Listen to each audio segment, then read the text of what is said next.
back to the main talking points. The Nigeria Tribune is saying Southern governors decide next president must come from South. Anti-open grazing law timeline is September 1. So let's continue from where you stopped. This is a big one yesterday because you can see the entire Nigerian newspaper and Nigerian news media are recording what the 15 Southern governors, really not 17. Governor Ben Ayade did not attend. His governor of Cross River did not send his deputy. Governor Willie Obiano of Anambra did not attend, did not send his deputy. The governor of Imo, Upu Zodima, did not come, he sent a deputy. The governor of Edo, Obaseki, did not attend, he sent his deputy, Philip Shuaibu. The governor of Abia sent a deputy. I have the list.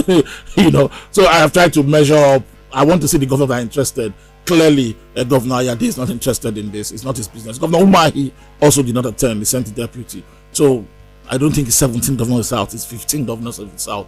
About 11 governors and 4 deputies attended that meeting yesterday. But I like the communique, and I would like to take it from the angle of Sheyi Makinde. I have been on his handle this morning, on the social media handle, and he said this is what we concluded.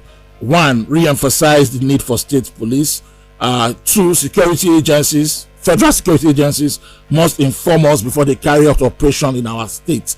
And I think he was clearly talking about the Sunday Igboho affair. As governor, he doesn't want to wake up at the middle of the night and somebody tells him that the DSS is raiding a place. He doesn't know. He wants to be told. Even though I think here that if you tell him and he knows, what about if he tells Sunday Igboho and he escapes? He's governor of a state. He doesn't have the power to control security. Federal security doesn't. But they want that to happen. 3, the anti-grazing law is a big issue for Southern governors. They have said before September 1, all of us promulgate this as a law in your state. Take it to your assembly and make it a law. September 1 is their deadline. Then they talked about deductions from the police fund, security trust fund, that the government takes first line charge from federation accounts, that they want the money shared between states and federal government.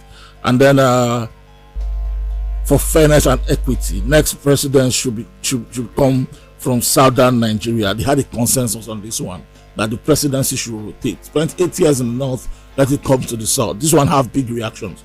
And then they talked about the election results in the Election Amendment Act that we have all seen now. The National Assembly is denying it.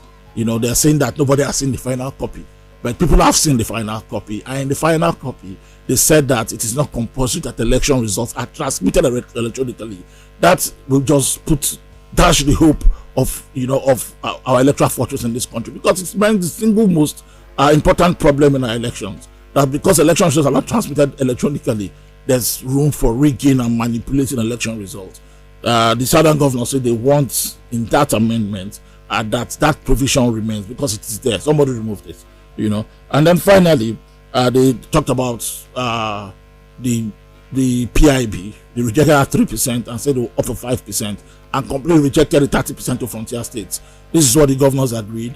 The biggest reaction from this have come from a political party leader in the north. He was the first to react. His name is Sani Yabagi. He's the national chairman of Action Democratic Party. He said the governors of the south are behaving like Sunday Igboho and NNAMDIKANU. Wow. That they are part of the agitation for balkanizing Nigeria. Savage. That was what he said on Channels TV last night. Sani Yabagi, first to speak from the north. He said that he wondered why elected governors are sitting down and emphasizing on things that will break the nation instead of unite Nigeria. And this is general reaction I'm likely to get from the south, from the north, because I wrote another one here. There's a politician in the north, a senator in the north. He was not named. The Daily Trust quoted him extensively this morning. He said, and I quote most of the things he said, that we, the north, we have the presidency now, and but look at how the southern governors are behaving. They banned open grazing without any room towards addressing the farmer header crisis. They kicked against the PIB because they don't want exploration in the north, and they are even challenging the powers of the president in tackling security. What do you think will happen if they get the presidency in 2023? This submission by a senator from the northeast is likely to be the general reaction from the north on how the southern governors sat down yesterday and decided to take their fate in their hands, decided to take their destinies in their hands. Northern Elders Forum, their spokesman, Akin Baba Ahmed, has also reacted. He said the north would not be intimidated or threatened or blackmailed for the presidency. That is an open contest and let the numbers determine. even though in the APC, the ruling party, there's an agreement, a gentleman's agreement that let power rotate, let it move, stay 8 years and come 8 years. Yeah. Already, most of them in the north, in the APC, are already denying that. They're already breaking that agreement. In the PDP, they haven't decided to zone their candidacy yet, according to them. They have not decided how they'll run, for 2023.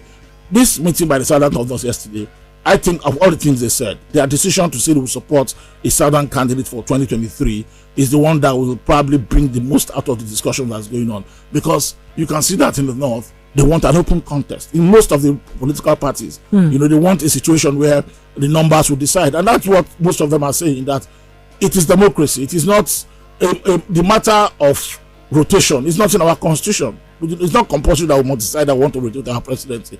Let it go. Let people vote and elect their president according to their numbers. And today, Jacob, you know how this is skewed. In fact, the entire 5 states in the southeast does not measure up to Kano State alone in terms of numbers. Yeah. So we'll see where this is going. But there are quite a lot that have come out from that meeting. You can see that the issue of the PIB, the northern political elite, clearly supports exploring for oil in the north with 30% of the profits of the NNPC, when it already looks futile that there's no oil anywhere in the north. This will dominate discussions as we go on. Let's start to take messages. I'm sure there'll be reactions, a lot of them that have come out from that Southern governors meeting yesterday. But the Southern governors must also not forget, a lot of the things they projected yesterday were based again on the sentiment of taking a decision unanimously. A lot of them do not count when it comes to what the law says. For instance, on the matter of security, security is in the exclusive list, not on the concurrent list. So the governors cannot demand that in 4 months before you do a federal operation in our state. It's not your business, really. You're just left to you're left in the hands of consistent governance. If the government wants that, because I'm an APC president, I want to tell an APC governor that I'm coming to catch Igboho in your state, he will do it. If he doesn't do it, there's nothing you can really do. You don't control security. All right, straight to your message. Did you enjoy this video? Hit the subscribe button for more. Leave a comment and like. Thank you.